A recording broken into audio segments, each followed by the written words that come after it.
Belarus steps up security a day after a bomb on the metro kills 12.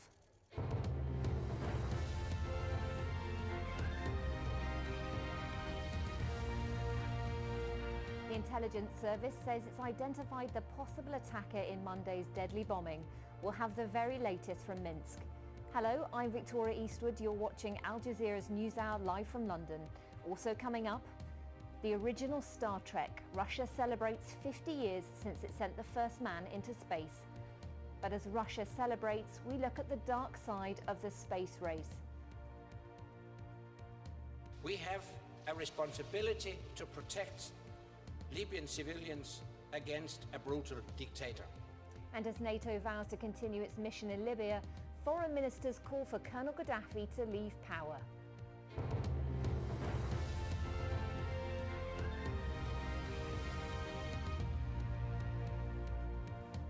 The intelligence service in Belarus says it's identified the likely perpetrator of Monday's deadly bomb attack on the metro underground system in Minsk.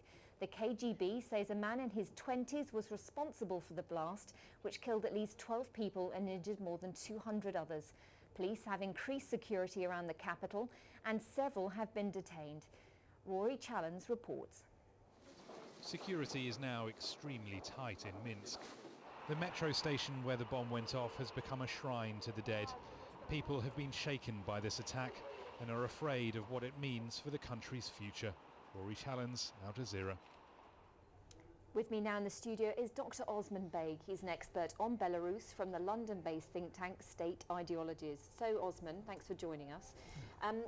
Who is it that could possibly have carried out this attack? Officially, we don't know.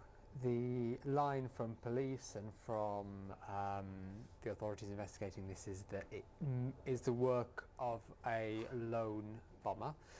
There has obviously been suspicion that this could be part of a wider network. For example, is it connected possibly to Al-Qaeda or to other terrorist organisations which work within Eastern Europe? As yet, there's no evidence of that, yet investigations are continuing into exactly what it could be. And what's been the official reaction to this? Well, there has been a day of mourning which has been declared in Belarus, which will take place next Monday. There's also been word from the president. He sent out his condolences officially, and he is tomorrow, I believe, going to be visiting families of those of the victims of the deadly bomb blast. So he will be doing sort of an official tour of duty as those investigations continue.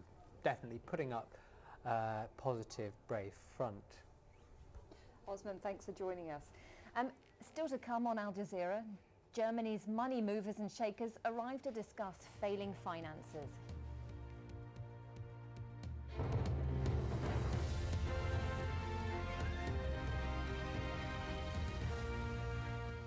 In France, 5 people have died after a fire in a Paris apartment building. The blaze broke out on an estate. 4 of the victims died when they jumped from the building trying to get to safety. Another 57 people were injured in the blaze. Investigators in Belarus have released CCTV images that we're just getting in now, which say they show the person who planted Monday's metro bomb station in Minsk. The pictures show a person carrying a bag, travelling between 2 metro stations and apparently leaving the bag on the platform. 12 people were killed in the explosion. 5 people are being held over the attack. The United Nations says that Libyan authorities appear to be encouraging African migrants to board unseaworthy boats bound for Europe. The UNHCR estimates that 1 in 10 migrants died during the journey from Libya. Many of those boats are ill-equipped for a sea passage, and refugees have reported a lack of food on board, as Jonah Hull reports. Bringing space travel a step closer to the rest of mankind. Neve Barker, Al Jazeera, Star City. Coming up later in the programme, anger and protests as BP holds its first annual general meeting since the Gulf of Mexico oil spill.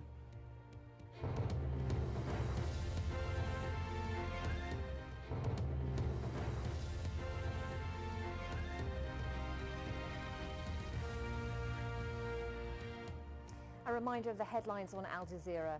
Bosnia has been plunged into the depths of winter with an unexpected snowfall. Only a day ago, Bosnians were enjoying a spring temperature of around 22 degrees Celsius. But a heavy snowstorm has blanketed roads across the country, causing traffic chaos and cutting power to thousands of households. To the conflict in Libya now and the discussion on NATO's involvement. So far, there's been little agreement on a political solution. Nick Spicer reports from Berlin.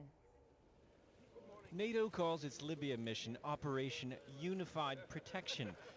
All the NATO countries are saying the final solution must be political. But beyond seeing Muammar Gaddafi leave office, no one here really knows what that means. So NATO remains committed to the military option as a way of preventing what all here fear the most: civil war without end in Libya. Nick Spicer, Al Jazeera, Berlin.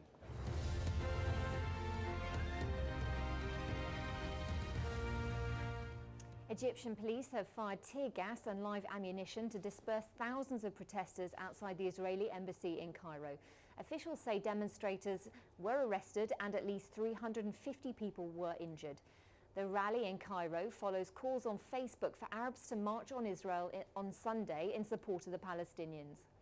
And now for all the latest sports news, over to Osman and a big night for European football, Osman. That's right, Victoria. Well, we begin, of course, with the Champions League, and Wednesday sees the English side Arsenal charging ahead there. That's all the sport for now.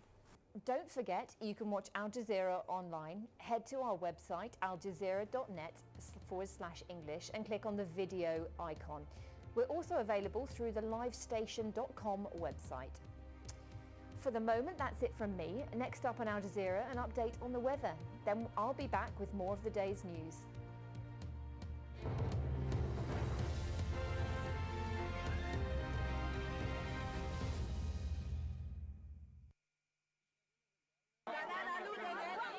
Desperate for whatever they can get. The refugees at this aid distribution point are some of the thousands of people who fled violence in Nigeria's Borno state in the last 2 weeks. The Nigerian government is striking back at Boko Haram in its stronghold, following a series of increasingly ambitious bomb attacks by the Islamist sect. This one hit police headquarters in the heart of the country's capital, Abuja. Hundreds of government troops have been deployed, but human rights group Amnesty International is accusing them of carrying out extrajudicial killings, rape and torching houses. Men and boys have also disappeared. The government has tried to set up aid camps to cope with the number of refugees, but people are turning to friends and relatives instead. Amina Youssef is struggling to help all the people turning to her. There are people coming here for meals apart from the 40 I host in this house. We all manage with what we have. Sometimes we simply go without. We tried as much as possible to persuade them to go to the camps, because by doing that we can now be able to read them, assess and control the quality of food we give them, their environment, and even give them Medicare and any psychological counseling if they need. But unfortunately they prefer to live with their relations and friends. So that we're trying to now reach them individually in their houses. Sophia Adumu fled the violence with her 9 children, and in the process they got separated from her husband. She has found a job on a farm, so she has enough money to buy food. The people she is staying with don't have enough. We hear that some are returning home. Some are not returning because people like me are not comfortable. With children, if we go back, how do we get the kids out when things get worse? The government has promised to investigate and punish security officials who have committed crimes. But that's no comfort for some while the violence continues. Victoria Eastwood, Al Jazeera. Suddenly I could hear him placing his boots just right in front of my face. And I could also feel the warmth from the barrel that he was pointing at me, and again I was thinking, now it's over, now he got me. Moments later, Adrian Kraken was shot in the shoulder. He survived Anders Behring Breivik's bullet, but he's hoping that by returning to Utoya Island, he can begin to come to terms with the tragedy of that day. It's going to be an extremely emotional day for me as I get back on the island, and it's going to be something I really think I need. I believe I need to cry, I need to feel what's really going on, because to be honest, I'm still in denial. Up to 1,000 survivors and relatives have returned to the Norwegian island to remember the day that their youth camp turned into a massacre. Some has, of course, traumatic experiences, and it's clear to us that it's a really tough time for them to go through the whole island. But also there is laughter, there's good stories, so there's a total mix and blend of emotions today. Nearly a month on since the shooting, this is the first time the survivors have been allowed back on the island. Some paddled on the shore where the bodies of Breivik's victims once lay. It is really normally a very positive island for them. It's a place they love to be. So what they hope is that by being there, it will normalize their own feelings, but also normalize what it's like to be on this island. On Friday, the families of the 69 victims travelled to Utøya to pay their last respects. Anders Behring Breivik has admitted killing 77 people in 2 attacks in July. He is currently being held in solitary confinement. On Sunday, a memorial will mark the end of a month of mourning. The hope is that the country and its people can then begin the slow process of healing. Victoria Eastwood, Al Jazeera. For 3 decades, this wall divided Germany and came to symbolize the divided world of the Cold War period. It was built to stop East Germans fleeing Soviet control, but kilometers of barbed wire, tons of cement and bullets didn't stop people trying to escape to the more prosperous West. The wall was constructed so quickly that it even divided families.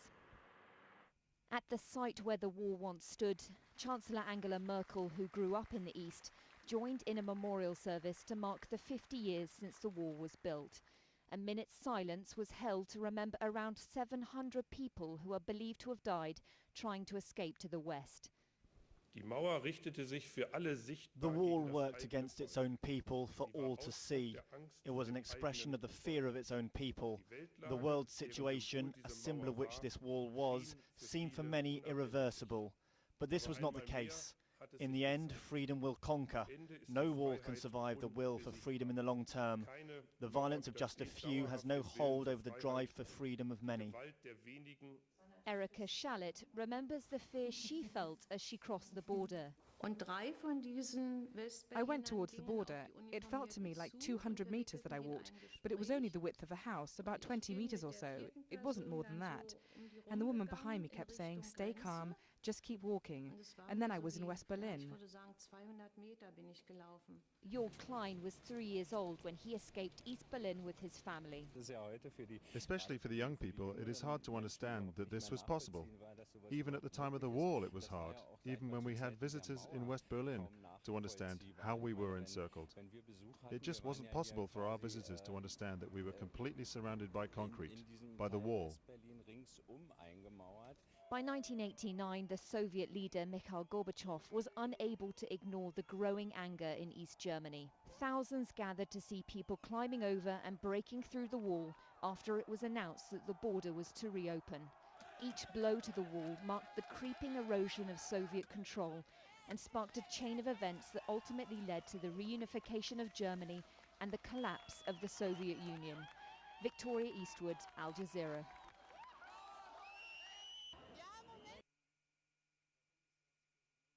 In a major escalation of violence, buildings and cars have been set alight in several areas across London. As the police struggle to maintain order, the British Prime Minister David Cameron is ending his summer holiday early and will return to the country tonight for crisis talks. Scotland Yard has called for calm. There is significant disorder breaking out in a number of our communities across London. As a result of that, we have a lot of police officers on duty. But I do urge now that parents start contacting their children and asking where their children are. Earlier in the day, this was the scene in Hackney. Bins and shopping trolleys